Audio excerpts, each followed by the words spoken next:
నిర్మాణం చేయబడి ఈ ప్రాంత ప్రజలకు ఒకే దగ్గర అన్ని దేవుళ్ళ ఆశీర్వాదం పొందేటువంటి భాగ్యం కలిగించినటువంటి పాలక మండలికి, ఈ ప్రాంత ప్రజానికానికి, సహకరించిన ప్రతి ఒక్కరికి కూడా ధన్యవాదాలు. సార్, అంటే ప్రత్యేకంగా ఈ ఆలయానికి 400 సంవత్సరాల చరిత్ర ఉంది సార్. మీ నియోజకవర్గంలో ఈ దేవాలయం ఉండటం పట్ల మీరు ఎలా?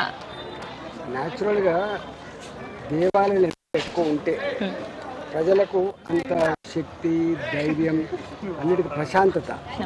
ఇవాళ అభివృద్ధి మాత్రమే అన్నిటి దూరం చేయదు.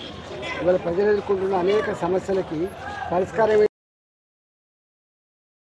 ఊళ్ళలో సేద తీరితే, దేవాలయాల్లో పూజలు చేస్తే మాకు కొన్ని అలవాట్లు పోతాయనేటువంటిది, సంస్కరించబడతాయనేటువంటిది, మా కుటుంబాలు చల్లగా బతికే భాగ్యం కలుగుతాయనే విశ్వాసం ఉంటుంది.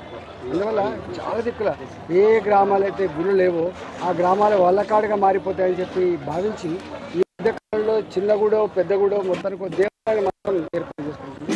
ఈ ప్రాంతం చాలా పురాతన ప్రాంతం. మల్కాయిరి అనేది పురాతన ప్రాంతం. మీకు తెలుసు, వేల సంవత్సరాలుగా అనాదిగా ఈ దేశం యొక్క సంస్కృతి, సాంప్రదాయాలు, విశ్వాసాలు అంటే ఆలయాలు ప్రశాంతత నిలయం, ధైర్యం నిలయం, అన్నిటికీ మిక్కిలి అనే సమస్య వచ్చినప్పుడు భారం వేస్తే ఆ సమస్య పరిష్కారం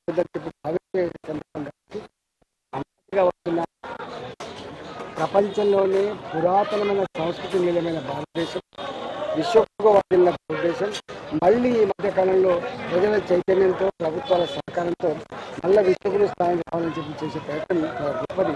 ఇవాళ ఈ ఆలయం, ఇవాళ 400 సంవత్సరాల ఈ ఆలయం మళ్ళీ ప్రతిష్ఠించడం నిజంగా ఈ గొప్ప ప్రాంత ప్రజలకి వరంగా భావిస్తుంది. సార్, అలాగే చింతల మల్లేశం గౌడ్ గారి 86 సంవత్సరాల వయసులో కూడా ఇలాంటి టెంపుల్స్ కోసం ఆయన ఒక ప్రత్యేక పాత్రను పోషిస్తున్నారు.